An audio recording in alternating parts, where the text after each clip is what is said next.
Bonjour, bonsoir à tous. Agribio Alpes-Maritimes vous souhaite la bienvenue sur ce podcast.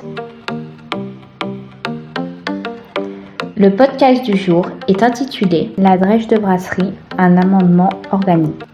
Bonne écoute. Bonjour à tous, bienvenue dans ce podcast consacré à la valorisation des drèches de brasserie dans la transformation en matière organique. Mais c'est quoi une drèche ?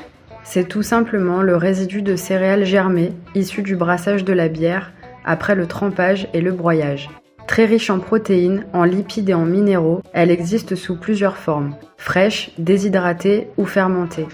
Si on les connaît surtout dans les rations des élevages, bovins, porcs et volailles, sachez qu'elles sont aussi valorisées en alimentation humaine, en production de biogaz, mais également en fertilisant, ce que nous allons développer avec vous dans ce podcast. Si je suis en bio, est-ce qu'il y a un point réglementaire ? Alors attention, si vous êtes en bio, c'est un point clé. Le règlement européen impose d'utiliser des matières végétales issues d'éléments autorisés en bio. Concrètement, cela signifie 0 nanoparticules, ionisation, certaines enzymes et une absence totale d'éléments inertes comme le plastique. De même, vous n'avez pas le droit d'avoir recours au vinasse ammoniacal ou d'utiliser des boues d'industrie agroalimentaire. Lors de votre audit bio, vous devrez présenter une attestation de traçabilité à faire signer par le fournisseur. Un modèle est d'ailleurs disponible en description de ce podcast. Cette attestation précise la provenance, la date, les volumes et le respect des éléments précisés ci-dessus. De plus, le certificat bio du fournisseur peut également vous être demandé seulement si ce dernier est bio. Ce document reste facultatif. Pourquoi je choisirais la drèche ?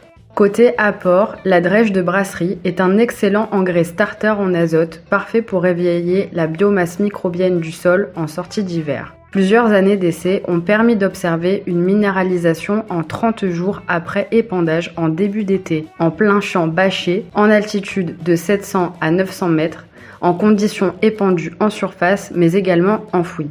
Avec un rapport carbone-azote de 13, il n'y a aucune fin d'azote à craindre. La forme du carbone contenu dans la drèche n'étant pas complexe et ayant un faible taux de matière sèche à 23%, cela nous confirme bien que cette matière va rapidement se décomposer, minéraliser dans l'année et reste facile à épandre manuellement. Sur le produit brut, la drèche contient 8,4 g par kilo d'azote total, 7,3 g par kilo de phosphore et 3,9 g par kilo de potasse. A contrario de la potasse et du phosphore, le taux intéressant d'azote est comparable à un activateur de sol. Très peu chargée en calcium et en magnésium, elle est intéressante sur les sols calcaires où ces deux éléments saturent le complexe argilo-humique et créent des blocages. Concernant les oligo-éléments, elle est très chargée en fer, en bore et en manganèse. Rappelons que le bore est intéressant pour la croissance des méristèmes, le transport des sucres et la fertilité via la nouaison et le pollen. Le manganèse, lui, est utilisé pour la synthèse de la chlorophylle, le développement des défenses antioxydantes et le métabolisme de l'azote. Peux-tu nous en dire un peu plus sur la restitution de l'azote durant tes essais avec les producteurs ? Nous avons fait un essai à la ferme des abeilles et des fruits sur la commune de Belvédère à 700 mètres d'altitude sur sol sableux. Sur 2 années consécutives, avec un épandage en mai entre 7 et 8 kg par mètre carré, on observe au nitrate sec 100 kg de nitrate par hectare au bout de 4 semaines après épandage. Nous avons également fait un essai à la cabane à safran sur la commune de Venançon, à 900 mètres d'altitude sur sol limono-argileux. La première année a permis d'observer qu'après épandage en mai de 9 kg par mètre carré de drèche, 70 unités d'azote ont été libérées en 4 semaines. La deuxième année, après épandage en mai de 27 kg par mètre carré de drèche, 140 kg de nitrate par hectare sont libérés en 4 semaines.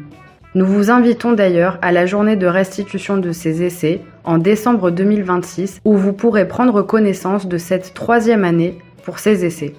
Et qu'est-ce que tu retiens de ces 2 essais ? Que la drèche libère beaucoup d'azote en quelques semaines, c'est comparable aux bouchons à azote rapide. Les limites à reconnaître ? Tout n'est pas parfait pour autant, la drèche est très riche en azote mais relativement faible en phosphore et en potasse. Elle ne peut donc pas être utilisée en tant qu'unique fertilisant au risque de ne pas combler les besoins des cultures gourmandes en ces minéraux. Et comment faut les utiliser ? On retient 2 modes d'utilisation. La première, c'est en condition enfouie. C'est d'ailleurs la condition dans laquelle la drèche se désagrège le plus rapidement. La deuxième condition est en non enfouie. C'est elle qui attire une importante population mycorhizienne essentielle pour le sol et la culture. Tu as des recommandations pratiques ? La drèche est minéralisable en 1 année, permettant notamment à l'azote d'être très rapidement disponible pour la culture. Pour 1 kg par mètre carré de drèche de brasserie, ce qui équivaut à 27 mètres cubes par hectare ou à 0,3 cm d'épaisseur sur vos planches, nous obtenons 83,4 kg d'azote par hectare, dont 67 kg d'azote par hectare disponibles dès la première année, ainsi que 3,5 kg de phosphore par hectare, dont 80 disponibles dès la première année, et un taux de potassium de 0,4 kg par hectare, dont la disponibilité est de 100% dès la première année. Grâce à la masse volumique de la drèche, qui est de 376 kg par mètre cube, nous pouvons en déduire qu'une brouette de chantier, ayant une contenance de 100 litres, peut contenir 37,6 kg. Si nous prenons en référence la brouette à chenilles Yanmar CG3, ayant une contenance de 450 litres, cette dernière, elle, peut contenir 169 kg de drèche. Merci à tous pour votre écoute. C'était Manon Cosolino, animatrice conseillère maraîchage à Agribio 06 et Ombeline Quéroy, en stage également chez Agribio 06. Si vous avez des questions ou souhaitez échanger, n'hésitez pas à nous contacter via le lien en description. Et à très vite pour de nouveaux podcasts.